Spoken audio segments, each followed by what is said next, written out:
اللهم صل على محمد وعلى آل محمد كما صليت على إبراهيم وعلى آل إبراهيم إنك حميد مجيد اللهم بارك على محمد وعلى آل محمد كما باركت على إبراهيم وعلى آل إبراهيم إنك حميد مجيد আমরা সবাই বলি আলহামদুলিল্লাহ।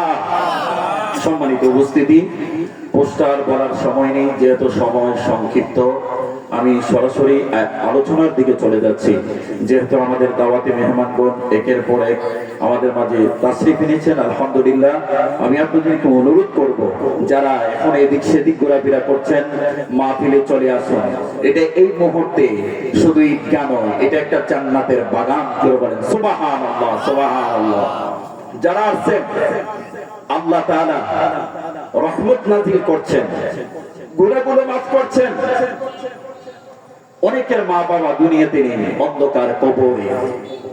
হাসরের ময়দানে শুধু দল হবে দুইটা দল, একটা জান্নাতে যাবে, আরেকটা জাহান্নামে চলে যাবে। দুনিয়াতে আমরা একত্রে আছি, কিন্তু হাসরের ময়দানে আল্লাহ তাআলা পৃথক করে দিবেন।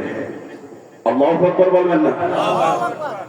দুনিয়াতে একত্রে চলছি, কিন্তু হাসরের ময়দানে আর একত্রে থাকার সুযোগ নেই।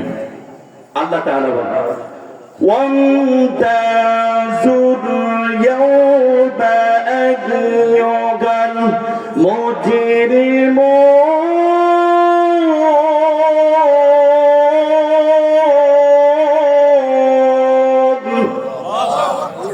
আল্লাহ তাআলা বলেন, এই হাসরবাসীরা, এই বদকার, এই গুনাহগার পাপিষ্ঠ, আমার নেককার বান্দা থেকে তোমরা পৃথক হয়ে যাও।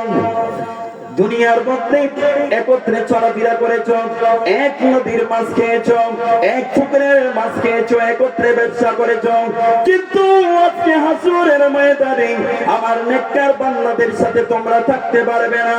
ওয়ান্তাজুল ইয়াওমা আইয়ুহাল মুজরিমুন। পৃথক হয়ে যাও, পৃথক হয়ে যাও। আদা দুপুরে সূর্য আসবে, গুনাহগারের মাথার মগজগুলো মোমের মতো করে পড়তে থাকবে। এই যুবক, আল্লাহর গোলাম, ভালো করে শুনে নাও, জান্নাতে একদল জান্নাতে চলে যাবে, আরেকদল জাহান্নামে চলে যাবে। সূরাতুল মুদাসসিরের মধ্যে আল্লাহ তাআলা জান্নাতীরা জাহান্নামীদের সাথে কথা বলবে, ওই কথাটাই আল্লাহ তাআলা নোট করে রেখেছেন। জান্নাতীরা জাহান্নামীদেরকে দেখে বলবে, মা সালাকাকুম ফি সাকর। এই জাহান্নামীরা, তোমরা কিসে তোমাদেরকে জাহান্নামের মধ্যে নিয়ে আসলো? দুনিয়ার মধ্যে আমরা একত্রে চলাফেরা করেছি, একত্রে ব্যবসা করেছি, কিন্তু আমরা জান্নাতে আসলাম, তোমরা জাহান্নামে চলে গেলে। জাহান্নামীরা কান্না করবে আর বলবে, রে চাই কারণে আমরা জাহান্নামে এসেছি। জোরে বলেন নাউজুবিল্লাহ। চারটি কথা বলবে, চারটি প্রশ্নের উত্তর দিবে। নাম্বার 1, যেই চারটি কথা বলবে, এই চারটি স্বভাব, এই চারটি গুনাহ, এই চারটি পাপ যদি আমার মধ্যে থাকে, তাহলে আমাকে ছাড়তে হবে। আর যদি না ছাড়ি, ওই অবস্থায় যদি আমি মারা যাই, আমি আপনি সবাই জাহান্নামে যেতে হবে। যারা বলেন নাউজুবিল্লাহ।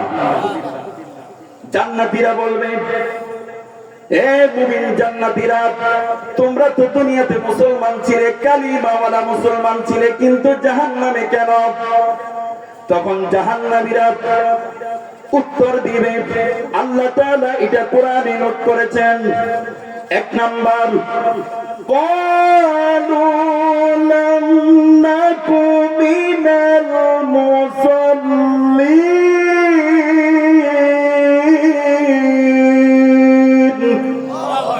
আর জোরে বলেন আল্লাহু আকবার।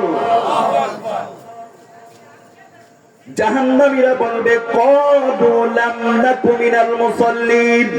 এই জান্নাতীরা শুনো, দুনিয়াতে আমরা মুসল্লি ছিলাম না, নামাজি ছিলাম না, নামাজ পড়তাম না। আমরা দেখেছি যখন আজান হইতো তুমি মসজিদের দিকে দৌড়াইতা, আমি আজানের সময় হইলে দোকানে বসে থাকতাম, ব্যবসা করতাম, ঘরের মধ্যে পড়ে থাকতাম। ও জান্নাতীরা, দুনিয়াতে আমরা মুসল্লি ছিলাম না, নামাজি ছিলাম না।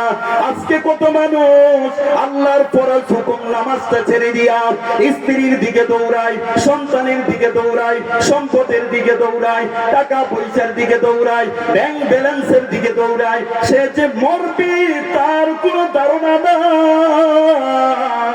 মরবে না। দুনিয়াতে সন্তান পাইছে সুখী, সাকসেসফুল, বাড়ি পাইছে সাকসেসফুল, নারী পাইছে সাকসেসফুল, অথচ আল্লাহ বলে এইটা তোমার সফলতা নয়। সফলতা কোনটা? ফামান যুহজিয়া আনিন নার ওয়া উদখিলাল জান্নাতা ফাকাদ ফাজ। এই বান্দা, সফলতা হলো ওইটা, ফামান যুহজিয়া আনিন নার, যে নিজেকে জাহান্নামের আগুন থেকে বাঁচাইয়া ওয়া উদখিলাল জান্নাতা ফাকাদ ফাজ, জান্নাতে নিজের প্রবেশ করাইতে পারলো, সেই হলো সবচেয়ে সফল। জোরে বলেন সুবহানাল্লাহ।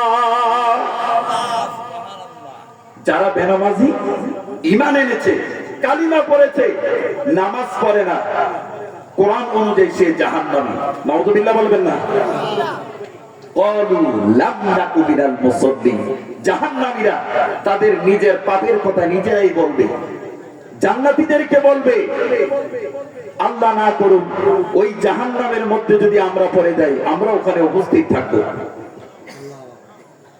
অতএব এই সমাজের মধ্যে যদি কোন বেনামাজি থাকে, মুসলমান ঘরের সন্তান, অথচ নামাজ ছেড়ে দিলাম। নামাজ যে কত গুরুত্বপূর্ণ, নামাজ আল্লাহ জিবরাইলকে দিয়া পাঠায় নাই, নবী মুহাম্মদুর রাসূলুল্লাহ সাল্লাল্লাহু আলাইহি ওয়াসাল্লামকে আল্লাহ তাআলা আরশ আজিমের দাওয়াত দিয়া এই নামাজ দিয়েছে। জোরে বলেন সুবহানাল্লাহ। ও যুবক, আল্লাহর গোলাম, তোমাদেরকে বলে যাই, আজকে দুনিয়া পাইলা, বাড়ি পাইলা, নারী পাইলা, সম্পদ পাইলা, টাকা পয়সা পাইলা, অথচ আল্লাহর কাছে কোনোদিন বলি নাই আল্লাহ তুমি আমারে মুসলমান বানাও, তুমি আমাকে সম্পদ দাও। আল্লাহ তাআলা সমস্ত কিছু না চাওয়ার আগেই দান করেছে, ঠিক কিনা জোরে বলেন? অথচ আল্লাহর কোন নিয়ামত আমরা স্বীকার করলাম? ও মাঝখানের যুবক, এখনো বাড়ি থেকে তুমি বাইর হইতে পারো না, আল্লাহর কসম করে বললে ভুল হবে না। করোনার সময় দেখছনি মানুষ যে কত পাষাণ। ঢাকার শহরে মার করোনা হয়েছে, সন্তান মাকে অন্য ঘরের মধ্যে তালা দিয়ে রাখছে, মা জনম দুঃখিনী, কান্না করতে করতে বেহুশ। মা সন্তানকে বলে, সন্তান তোমাকে একটু জড়াইয়া ধরতে মনে চায়, তোর জন্য জীবন যৌবন সমস্ত কিছু সবকিছু শেষ করে দিয়েছি যুবক। এর সন্তান, তুই যে আমার ঘরের মধ্যে তালা দিয়া রাখলি, তোর কি একটু মায়া লাগে না? ও সন্তান, আসস না, তোকে একটু জড়াইয়া ধরি। সন্তান বলে, মা তুমি আমাকে ভালোবাসো জানি, কিন্তু তোমার করুণা হয়েছে, তোমার কাছে গেলে আমাকেও করুণায় আক্রান্ত করবে, আমি মরে যাব, আমার জীবনের অনেক বড় মূল্য। কত বড় পাষাণ চিন্তা করে। আহা যুবক, মানুষ এমন পাগল হয়ে গিয়েছে, মৃত্যুর কথা তার মনেই নাই, ভুলিয়ে গিয়েছে। আল্লাহ বলে, ওয়া ইন্নামা তুওয়াফাউনা উজুরাকুম ইয়াওমাল কিয়ামা, দুনিয়াতে তুমি যা করেছো কিয়ামতের ময়দানে পঙ্খুন্ন তোমাকে বুঝিয়ে দেওয়া হবে। ভালো করলে ভালোর প্রতিদান, খারাপ করলে খারাপের প্রতিদান। ও যুবক, সময় চলে যাচ্ছে, সময় কারো জন্য অপেক্ষা করে না। জাহান্নামীরা বলবে, ক্বালু লাম নাকু মিনাল মুসাল্লিন, দুনিয়াতে আমরা মুসল্লি ছিলাম না, নামাজ পড়তাম না, এক নাম্বার। দুই নাম্বার হলো ওয়া লাম নাকু নুতঈমুল মিসকিন।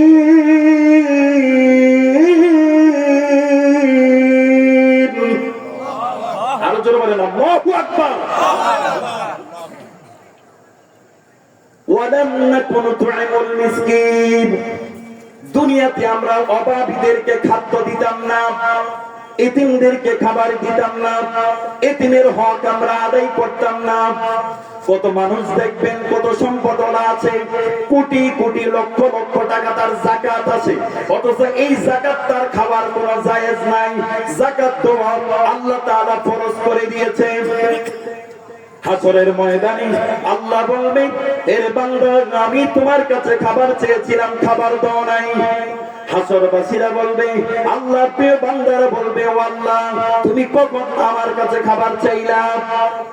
তুমি তো সর্বশক্তিমান, তুমি তো সবচেয়ে বড় ক্ষমতার মালিক, তোমার মতো পয়সাওয়ালা ক্ষমতাওয়ালা আর কেউ নাই। ঠিক কিনা জোরে বলেন? আল্লাহ আপনি কখন আমার কাছে খাবার চাইলেন?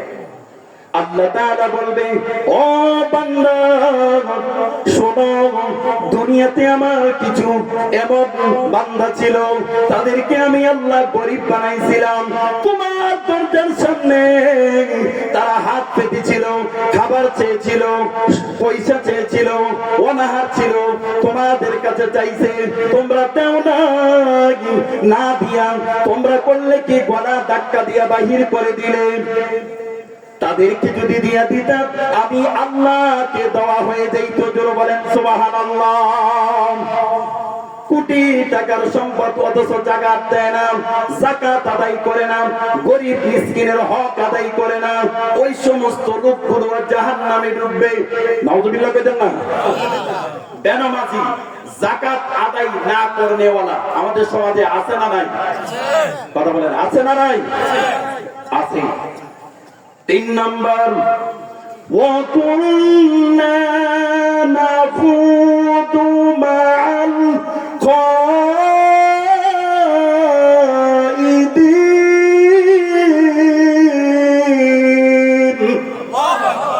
আল্লাহ তাআলা পবিত্র কোরআনুল কারীমে ওই জাহান্নামীরা বলেন, ওয়াকুন্না নাখুদু মা'আল খাইদিন। দুনিয়াতে দেখবেন কিছু মানুষ দোকান পাটে বসে, যারা ইসলামের বিরোধিতা করেন, কোরআনের বিরোধিতা করেন, আলেম ওলামাদের বিরোধিতা করেন। কিছু লোক আছেন নামে মুসলমান, অথচ তাদের পক্ষ হইয়া ইসলামের বিরোধিতা করে, গীবত করে, সমালোচনা করে। আছে না নাই? জোরে বলেন না কেন? আছে না নাই? দোকান পাটে হোটেলের মধ্যে বসে বসে আলেম ওলামাদের বিরোধিতা করেন, ইসলামের বিরোধিতা করেন, অথচ এই সমস্ত কাজ যারা করবে আর তওবা না করে ভালো না হয়ে মারা যাবে, তাদের ঠিকানা হয়ে যাবে জাহান্নাম। জোরে বলেন নাউযুবিল্লাহ। দুনিয়া পাওয়ার পরে মানুষ পাগল হয়ে গেল, অথচ গুনাহই ছাড়তে চায় না। গুনাহ রাতে দিনে 24 ঘন্টা গুনাহ করতেছে, অথচ তার অন্তরের মধ্যে কোনো ভয় নাই। আল্লাহ বলেন, ইয়া আইয়ুহাল্লাযীনা আমানুত্তাকুল্লাহ, হে ঈমানদারেরা আমি আল্লাহকে ভয় করো। কি করো? আমি আল্লাহকে ভয় করো। ওয়ালা তামুতুন্না ইল্লা ওয়া আনতুম মুসলিমুন। يا أيها الذين آمنوا اتقوا الله حق تقاته ولا تموتن إلا وأنتم مسلمون।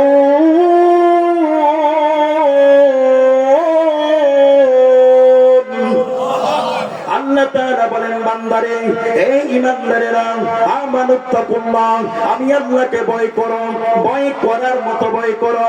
আমানুত্তাকুল্লাহ হাক্কা তুকাতিহি ওয়া লা তামুতুন্না ইল্লা ওয়া আনতুম মুসলিমুন। তবে তোমরা মরিও না, মরিও না, মরিও না ঈমানদার না হয়ে, আত্মসমর্পণকারী না হয়ে, মুসলমান না হয়ে তোমরা মৃত্যুবরণ করিও না। মৃত্যুবরণ করতে নিষেধ করেছেন কে? কথা বলে না কে? কেন কেন নিষেধ করলেন? ঈমানদার না হই, মুমিন না হই মৃত্যুবরণ করিও না, নয়তো ওই যে ওয়া ইন্নামা তুওয়াফাউনা উজুরাকুম ইয়াউমাল কিয়ামা, দুনিয়াতে যা করছো সবকিছু হাসরের ময়দানে, কিয়ামতের ময়দানে তোমাদেরকে পরিপূর্ণ বদলা যা করছো তাই দিয়ে দেওয়া হবে। দুই কাঁধে দুই ফেরেশতা লেখছে, যুবক লেখছে। তুমি ইচ্ছে করলে এখনই তুমি ছেড়ে দিতে পারো সব পাপের কাজ, দিনের দিকে চলে আসতে পারো, অথচ তুমি আসো না, শয়তানের দোকায় পড়ে তোমার জীবন যৌবন সবকিছু তুমি শেষ করে দিয়েছো। ঠিক কিনা জোরে বলেন। আরব দেশের এক যুবক মুসা বিন মুহাম্মদ, 28 বছর বয়স, এমন কোন রাত্র নাই সে গুনাহ করে না।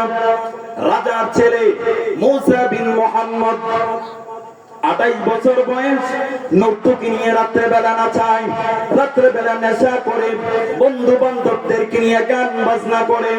হঠাৎ একদিন রাত্রে নেশা করে যখন ঘুমের ঘরে ঘুমাইতে গেল, মধুর কণ্ঠে বাহির থেকে কোরআন তেলাওয়াতের আওয়াজ। জোরে বলেন আল্লাহু আকবার। 28 বছর বয়স, শুধু পাপ আর পাপ, গুনাহ আর গুনাহ। রাজার ছেলে তো সম্পদের অভাব নাই, টাকার অভাব নাই, সাথে আছে নর্তকী, গান বাজনা, মদ, নেশা। ওই যুবক গভীর রাত্রে কোরআন তেলাওয়াতের আওয়াজ শুনলেন। ওই কোরআনের আয়াতের মুজিজা, ক্ষমতা, বরকত তার অন্তরের মধ্যে গিয়ে ধাক্কা লাগলো। হঠাৎ করে নেশা অবস্থায় খাদেমদেরকে বলল, এই খাদেম, কে মধুর সুরে কোরআন তেলাওয়াত করে ধরে নিয়ে আসো তাকে। দুইজন খাদেম রাত্রে বেলা বাইর হয়ে গেল। যুবক দিলের কান লাগে, শোনো রে বাবা, তুমি যে এখানে বসছো, খালেস দিলে যদি নিয়ত করে বসো, আল্লাহ জীবনে অনেক গুনাহ করেছি, অনেক পাপ করেছি, ও আল্লাহ আর গুনাহ করব না, তোমার পত্র আমি আর ছেড়ে দিব না। খালেস দিলে যদি আজকে তওবা করে তুমি বাড়িতে যাইতে পারো, আমার আল্লাহ রহমান আর রহিম, আমার আল্লাহ তোমার জীবনের গুনাহগুলি মাফ করাইয়া বাড়িতে পৌঁছাইব। জোরে বলেন সুবহানাল্লাহ। পারেনি? ক্ষমতা কার? জোরে বলেন ক্ষমতা কার? আল্লাহ ইচ্ছে করলে 80 বছরের গুনাহগারকেও মাফ করে দিতে পারে। ওই যুবক বললেন ধরে নিয়ে আসো। খাদেম গেলেন, ওই যে যুবককে ধরে নিয়ে আসলেন। মসজিদের মধ্যে তাহাজ্জুদ নামাজে কোরআন তেলাওয়াত করছেন। মুসা বিন মুহাম্মদ বললেন, এই যুবক, তুমি কি কোরআন তেলাওয়াত করেছো? হ্যাঁ, আমি কোরআন তেলাওয়াত করেছি, আমাকে একটু কোরআন তেলাওয়াত করে শোনাও। যুবক বললেন, হে মুসা বিন মুহাম্মদ, তুমি নেশা অবস্থায় আছো, তোমাকে এই মুহূর্তে কোরআন তেলাওয়াত শোনানো যাবে না। কি করতে হবে? পবিত্র হতে হবে, গোসল করতে হবে। মুসা বিন মুহাম্মদ গোসল করে পবিত্র হয়ে আসলো। এবার আল্লাহর প্রিয় বান্দা কোরআন তেলাওয়াত শুরু করলে দিলেন, আলাল আরাইকি ইয়ানজুরুন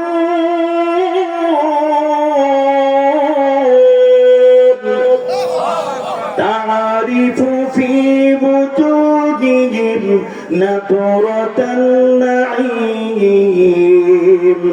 ইউসকাউনা মিন রাহিকিম মাখতুম কিতাবুহু মিসক ওয়া ফি যালিকা ফালইয়াতানাফাসিল মুতানাফিসুন ওয়া মিজাজুহু মিন তাসনিম আইনান ইয়াশরাবু বিহাল মুকাররাবুন। জোরে বলেন আল্লাহু আকবার। ওই যুবক কোরআন তেলাওয়াত করতেছে, বাদশার ছেলে মুসা বিন মুহাম্মদ অজরে কাঁদতেছেন, অজরে কাঁদতেছেন, অজরে কাঁদতেছেন। হঠাৎ করে কোরআন তেলাওয়াত বন্ধ হয়ে গেল। মুসা বিন মুহাম্মদের জ্ঞান ফিরে আসলো।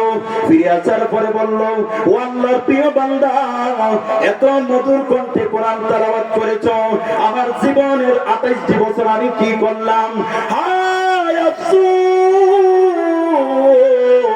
আফসোস আফসোস আফসোস করলাম, রাজার ছেলে হয়ে, বাদশার ছেলে হয়ে আমি আমার জীবন যৌবন সব নর্তকীকে বিলাইয়া দিলাম, নেশার মধ্যে বিলাইয়া দিলাম, গানের মধ্যে বিলাইয়া দিলাম। ও যুবক, একটু চিন্তা করো, একটু চিন্তা করো। এই পাপ যদি তোমার মাঝে থাকে, এই মুহূর্তে তুমি তওবা করো। আল্লাহ না করুন, আল্লাহ না করুন, এই মুহূর্তে যদি তোমার মারা যাও, আর যদি তুমি তওবা না করে মরো, আল্লাহর কসম করে বললে ভুল হবে না, তোমার ঠিকানা জাহান্নামে হয়ে যাবে। আজকে যদি চোখের পানি ফালাইয়া মহান রব আল্লাহকে ডাক দিয়া যদি বলো, আল্লাহ 28 বছর, 30 বছর, 40 বছর, 50 বছর হয়ে গেল, এত গুনাহ করেছি, আমার মা জানে না, আমার বাবা জানে না, রাত্রের গভীর রজনীতে আমি কত গুনাহ করেছি। মুসা বিন মুহাম্মদ বলে, হে যুবক, এই কোরআনের আয়াতের অর্থগুলা কি আমাকে একটু বলো না? যুবক বলতেছে, আল্লাহ তাআলা এখানে জান্নাতি যুবকদের আলোচনা করেছেন। জান্নাতের মধ্যে তাদেরকে স্বর্ণের চেয়ারের মধ্যে জান্নাতি যুবকগুলোকে বসিয়ে দেওয়া হবে। জান্নাতের নাজ নিয়ামত সম্পর্কে আলোচনা করা হয়েছে। জান্নাতি যুবকদেরকে আল্লাহ তাআলা তাসনিম নামক সুগন্ধি শরাব পান করাবে। সুবহানাল্লাহ। তাদেরকে হুর ও জ্ঞান দান করা হবে। যখন এই আয়াতের তাফসীর গুলো, এই আয়াতের অর্থগুলো যুবক করলেন, ওই মুসা বিন মুহাম্মদ গলা কাটা মুরগির মতো কইরেইতে লাগলেন। আর ওই যুবকের হাত ধরে বলে, জীবনের 28টি বছরের এমন একটা দিন নাই যেই দিন আমি গুনাহ করি না। নতুন নতুন নর্তকী আইনা আমি নাচাইতাম, কারণ আমার বাবা হলো আরবের বাদশা এবং রাজা, রাজার ছেলে আমি মুসা বিন মুহাম্মদ। আমার সম্পদের অভাব নাই, টাকার অভাব নাই। আজকে এই কোরআন তেলাওয়াত শোনার কারণে আমার দিল পরিবর্তন হয়ে গেল। আমাকে তওবা করাইয়া দাও, আমাকে তওবা করাইয়া দাও, আমি আর ওই পথে যাব না। সুবহানাল্লাহ বলবেন না? আরো জোরে বলেন, আল্লাহু আকবার। কোরআনের মুজিজা, কোরআনের পাওয়ার মুমিনের অন্তরের মধ্যে যখন আঘাত করে, মুমিন যদি মনোযোগ সহকারে দিল দিয়ে যদি শ্রবণ করে, আল্লাহ তাআলা তার ভাগ্য জীবন দুটোটাই পরিবর্তন করে দিবে। জোরে বলেন সুবহানাল্লাহ। আমি গত জুমায় এই বয়ানটা করেছিলাম মসজিদে। ওই যুবক আল্লাহর প্রিয় বান্দার হাত ধরে গলা কাটা মুরগির মতো কান্না শুরু করে দিল, ভাই আমি আমার জীবনের 28টি বছর শেষ করে দিয়েছি, ও ভাই আমাকে তওবা করিয়ে দাও। যুবককে যখন তওবা করিয়ে দেওয়া হলো, যুবক এই রাজপ্রাসাদ সব খুলে ছেড়ে দিলেন, সালার একটা ছোট গায়ের মধ্যে পরাইয়া নিলেন। কিতাবের মধ্যে আছে ঘটনাটা, আরব দেশের এই যুবক মুসা বিন মুহাম্মদ জঙ্গলায় চলে গেলেন। মসজিদের মধ্যে সারাদিন ইবাদত করে, জঙ্গলায় গিয়া গাছ কাটে, গাছ কাইটা এটা বিক্রি করে, বিক্রি করার পরে সামান্য কিছু রুটি ক্রয় করার জন্য টাকা রাখে, আরেকটা ভাগ হজ করার জন্য টাকাগুলো জমা করে। বাদশা বলে, এ সন্তান তুমি এমন পাগলামি শুরু করে দিলা কেন? যুবকরা বলে, এ মুসা বিন মুহাম্মদ তুমি কেন এই পাগলামি শুরু করে দিলা? ওই মুসা বিন মুহাম্মদ বলে, এ বন্ধুরা তোমরা আমার কাছে আইছো না, তোমাদের এরকম খারাপ বন্ধুর কারণে আমার জীবন ধ্বংস হয়ে গিয়েছে। যারা বলেন নাউজুবিল্লাহ। অনেক বন্ধু আছে দেখবেন ভালো কাজ করতে চায় না, আর ভালো কাজ করলেও মস্কারা করে, মস্কারা করে, এই নামাজি হইছে, নাউজুবিল্লাহ কইতেন না। মুসা বিন মুহাম্মদ চোখের পানি ছেড়ে দিয়া বলে, আমি আর রাজপ্রাসাদের মধ্যে যাব না, আমি আর রাজপ্রাসাদের মধ্যে যাব না, এই জঙ্গলের মধ্যে থাকবো। যুবক চোখের পানি ছেড়ে দিয়া শুধু শুকনা রুটি খায়, আর আল্লাহর কাছে বসে বসে কান্দে, মসজিদে বসে বসে কান্দে, আর আল্লাহর কাছে বলে, আল্লাহ জীবনে অনেক পাপ করেছি, অনেক গুনাহ করেছি আল্লাহ, তুমি যদি ক্ষমা না করো আল্লাহ, আমি তো ধ্বংস হয়ে যাব, হালাক হয়ে যাব আল্লাহ, তুমি আমাকে ক্ষমা করে দাও। পাগল কিছু টাকা জমা করে মসজিদে বাইতুল্লাহর দিকে রওনা হয়ে গেল। বাইতুল্লাহর কাবা ধরে ধরে কান্দে, গিলাফ ধরে ধরে কান্দে। মসজিদে নববীর মধ্যে রওজা মোবারকে গিয়া দুরূদ শরীফ পড়ে পড়ে কান্দে।